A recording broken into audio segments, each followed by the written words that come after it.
Hi, I'm Dr. Coatsman, and I am a teacher at Liberty Classical Academy. We're doing this semester accelerated chemistry, and I've moved the students online here to Canvas, what you're looking at. For those of you who don't know, Liberty Classical Academy is actually a university model school, and we're a hybrid school homeschool, which means we go to school 2.5 days a week for the high school students, and then the rest of the time they study at home, just like they would in a university or a college. So this means that we need to actually spend some extra time interacting for the accelerated courses. So here we're using Canvas as a learning tool for chemistry this year. And so I'll walk you through. The first part we're looking at the screen here is the first place you go to log on. I went here and we're using the open source version of Canvas.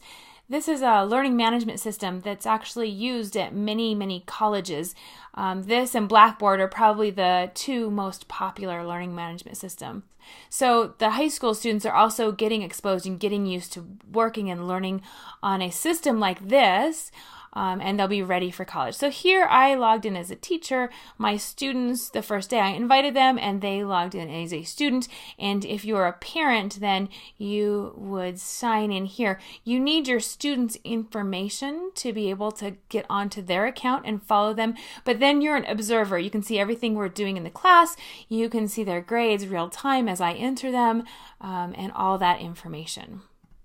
So once you've created an account, this is your login page. You will just need your email and your password to log in every time to Canvas. Once you're logged in, this is what you'll see for the student view. And I've split it into spring semester, fall semester, and spring semester. So we're actually looking at the current semester for accelerated chemistry. Here I have this all broken into modules. This is the home page that you'll see when you log on. And again, it's also called modules, so if you got lost, you can come back here.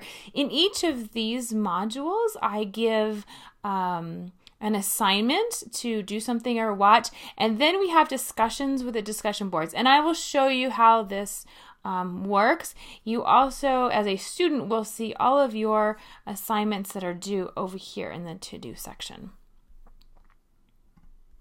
So when you log on, you see I've divided each chapter into a module, and so we are actually working our way through, and we're now on chapter 10. Here you see where we're on. This is chapter 10. We're working our way through it, and I'll go ahead and open this for you. You can see the first thing is you can click, and the students actually work their way, I'll move me out of the way here, they work their way through each of the assignments in order so that you do the assignment and then there's questions and discussions. But first here, I just tell everybody, go ahead and read chapter 10, that's your assignment.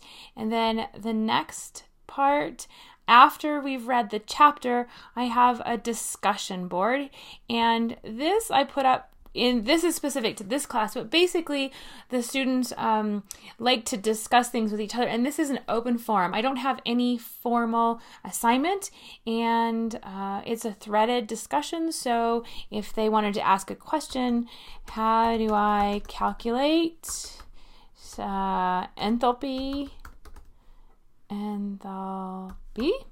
They could pose the question here, and then we just post it, and it comes up, and then another student would actually reply to me. We can have an ongoing discussion here. So this is something I've just created specifically for this course, where they can talk to each other about anything in this chapter. And then I also have a actual assignment where we have quizzes for each of the chapters in their take-home quizzes. Well, they work on those, and then each of them posts part of their answer to one of the quiz questions, and then they discuss that here. So the same thing, and I just actually throw up the document so that they can copy and paste. Sometimes it's a long equation or something, or they need the spreadsheet to put into their answer. So then they get graded. On my side, you can see it says put up your answer, and then I actually grade that for participation. The next part that they do in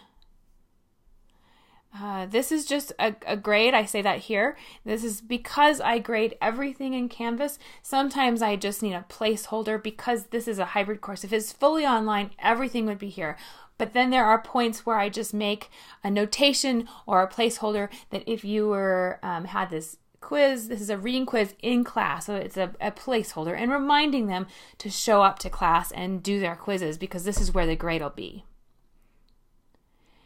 Then this is another place where I just have the grades for their actual, when I actually check off their assignment that they've done their hard copy work, because we do a lot of hard copy. I do check papers in class. And then there are take-home exams. I don't have them loaded here.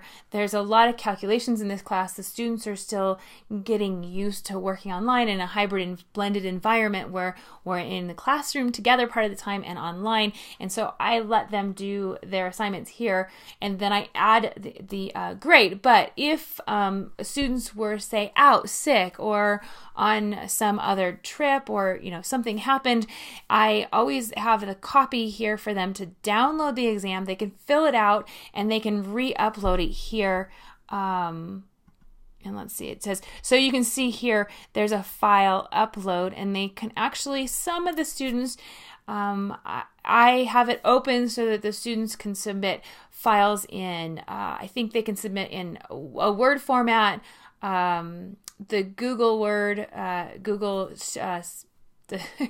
Docs, the PDF, and then also they sometimes do it by hand, and then they take a picture with their phone or their tablet, and then they upload it here, which everything from me right now in this situation is fine. Sometimes my students are even more creative about how to turn in homework than I am. I get new things all the time that I may not be expecting. So that's for each chapter. So I want to show you here, this is back at the modules, and I just walked you through each of the assignments. You didn't see much of the discussion in here, but you get the idea how they could discuss and interact.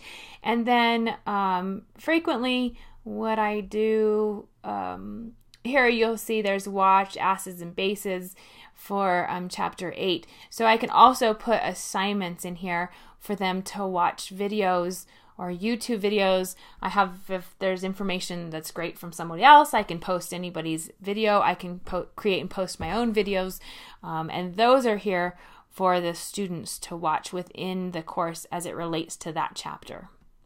So the next part I'll show is another part down here. It's called lab experiments. So this is actually our reports or information from the experiments that we do in the lab. Here's another really great point about this blended learning environment, where the students actually get to have the experience of being in the lab and doing lab experiments, but we don't always have time to spend all the time in class together or reviewing or writing lab reports. And so they can come online after the lab, and the assignment is in here. Again, I have them actually submit their assignment for the lab, their lab write-ups, whether it's an informal or formal lab write-up, it gets submitted here. They get used to that. And then I also post pictures. This is us working in the lab for a mole amount of gas. And these are my students, and we were working, and I was taking pictures as they're working so I can remind them of what the lab setup looked like as they were doing it and refresh their memory. Here's some more notes that I actually added in from this notes from mole amount of gas. When we were in the lab, everybody has their lab notebooks, but we have a whiteboard, and the students put up the table of the information that they're collecting during class, and then we talk about it. I took pictures and then I posted it here. for them to remember all of the information or to double check the information that they had. So I actually, in the lab, I will, or actually so frequently the students will do it, and then they'll take their own pictures and then we'll upload them here to share the information that will be recorded in the lab books and in their lab report. So they have that information here.